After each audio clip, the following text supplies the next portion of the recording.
Hi, my friends. So sometimes when I wander around, I'm talking about a place, but today we're going to talk about a person. Charles Pettus is a man who I think you need to hear his story. So why don't you come along with me?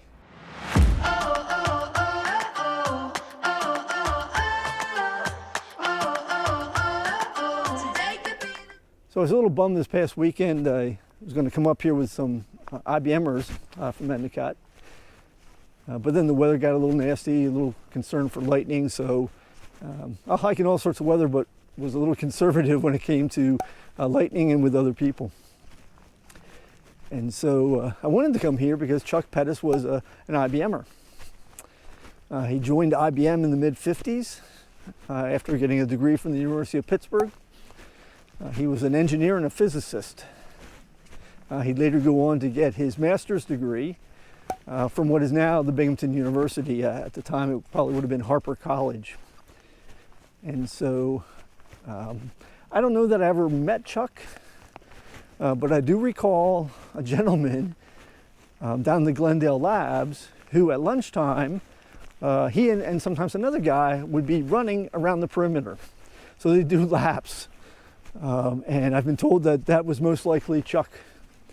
And another gentleman, Dave Heck, who was a fabulous runner.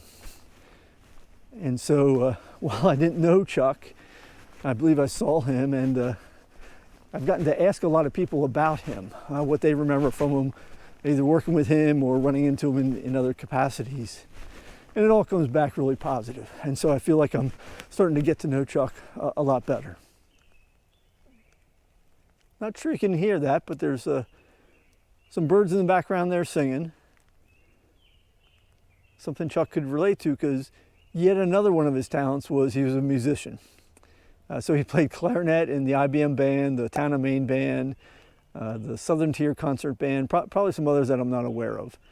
And once again there, from what I hear from everybody, is that he was the nicest guy, kindness and always smiling. So just yet another of the many talents of Chuck Pettus. What we have here are Mayapples.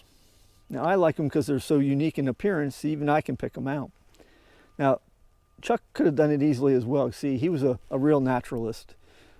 He loved nature and was a member of a couple different nature clubs. He loved going to those clubs and bringing things he found from his woods or elsewhere. Kind of a show and tell. And it was this love of nature and the land that led him to bequeath this land, just over 100 acres, to the Waterman Conservation Education Center to be forever wild. Waterman's a great organization. It's another place where I found to spend time volunteering in retirement. And so I'll have a couple links in the description below about that. The preserve here isn't difficult to get to. It's maybe 5 minutes off of Route 86, the Interstate 86. But you need to kind of know where to look. So again, directions down in the description below. So just off one of the trails, the Blue Trail, we'll find the remains of an old farmhouse.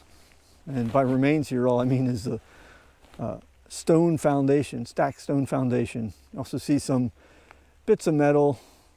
You'll see in the woods, there's a few places where there's a old milk can over there. It's all remains of this old farmhouse. Not exactly sure when it stopped being used. My guess is probably very early 1900s, about the time IBM itself was starting to be put together. And it's off of this farmhouse that we'll take a look at the pond over there.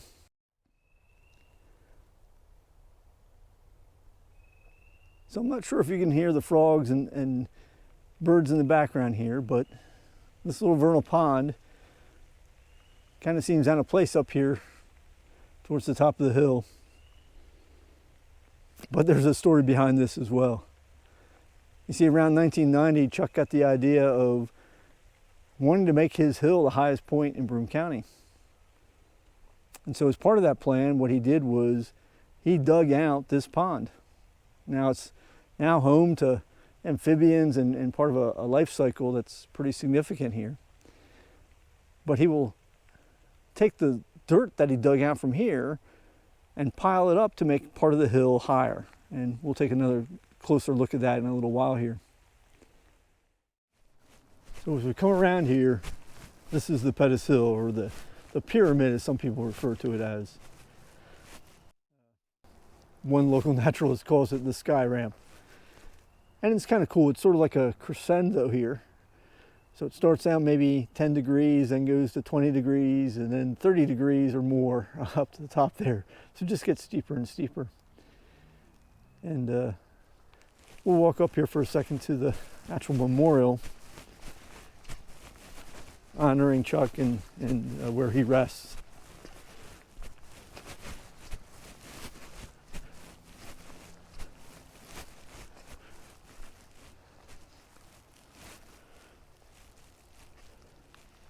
Now if we turn back and look kind of towards the north, back down here again,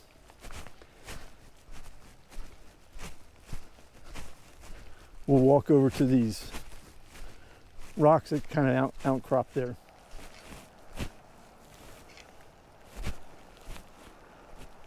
So these sets of rock kind of give us a glimpse up. You know, behind those clouds there's some more hills over on the other side, and you can kind of hear the traffic from Interstate 86 over there.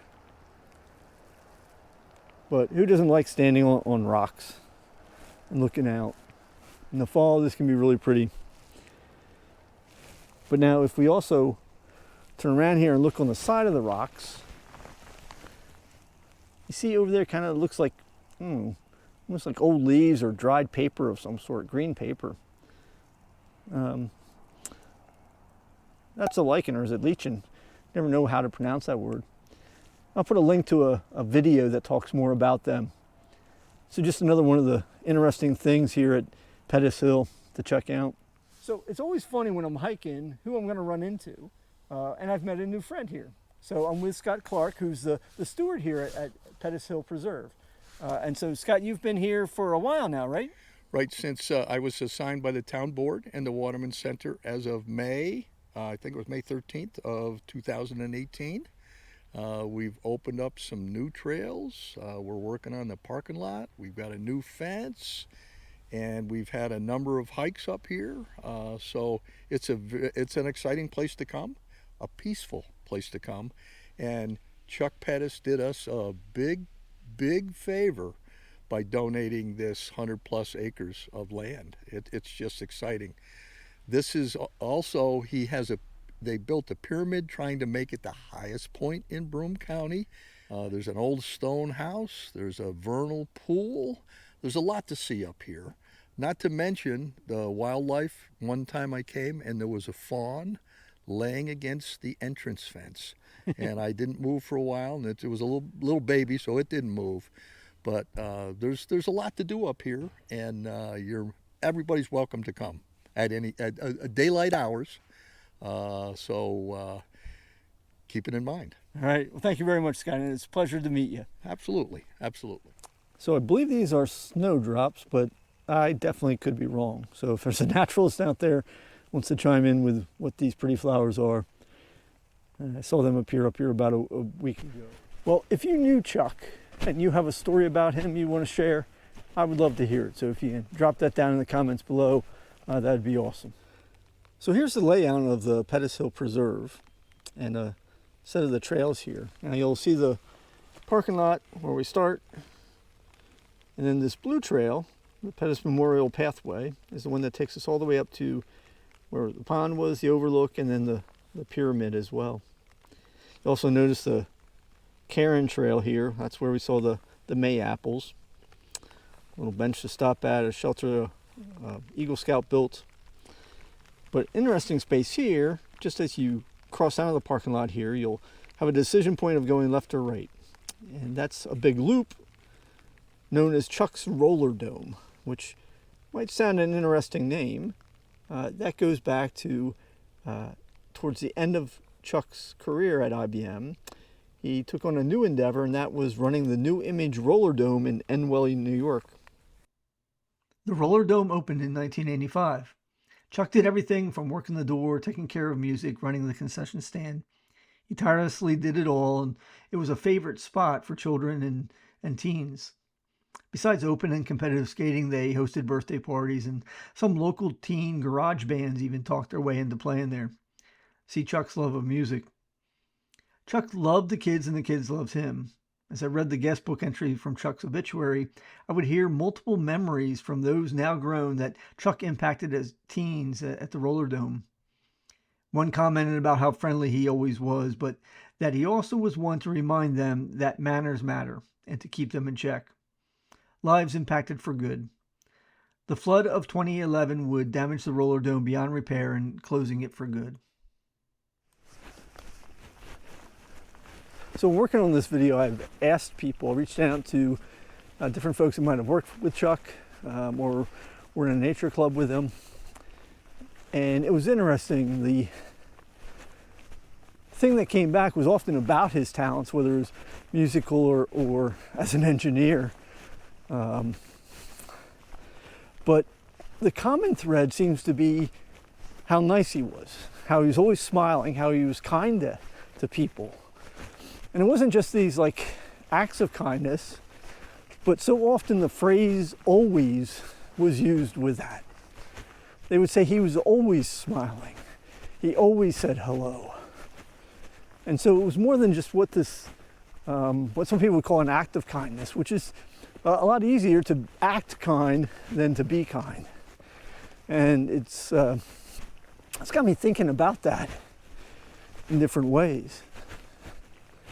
And so I started thinking about, when are some times that I haven't been kind and what might drive that? And so some of the trends that popped out as I looked at myself was when I get impatient, when the kindness kind of dries up, when I'm selfish, the kindness isn't there.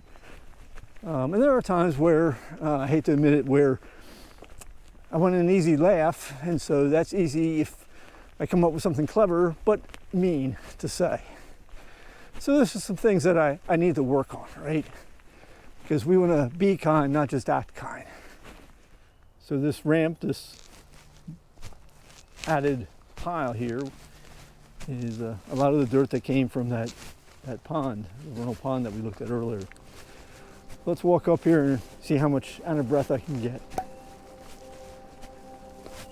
As you see, starts getting steeper as we go up. But overall, hiking here, elevation is pretty level. The slopes that are there, pretty gentle, except for this last spot here. It kind of makes for a good climax to the sort of song or hike that we're on.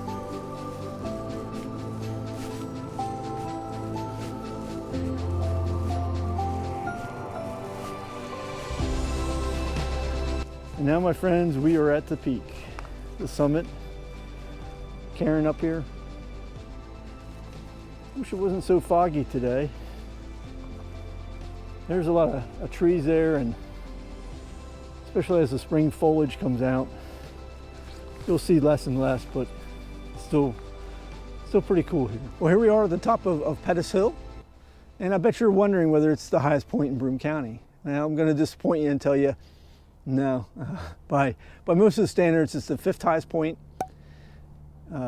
shy by maybe 150 feet, but I think it's fair to say that the man behind it, Charles Pettus, does stand tall.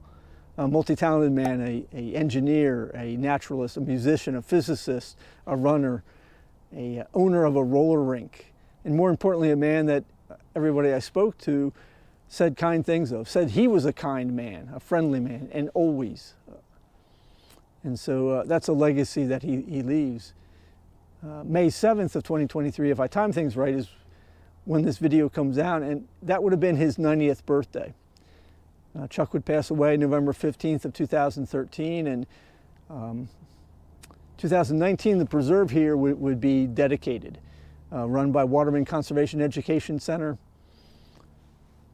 And so with all that, tip of the hat to Charles Chuck Pettus, and wishing all of you a great day now. Take care. Bye.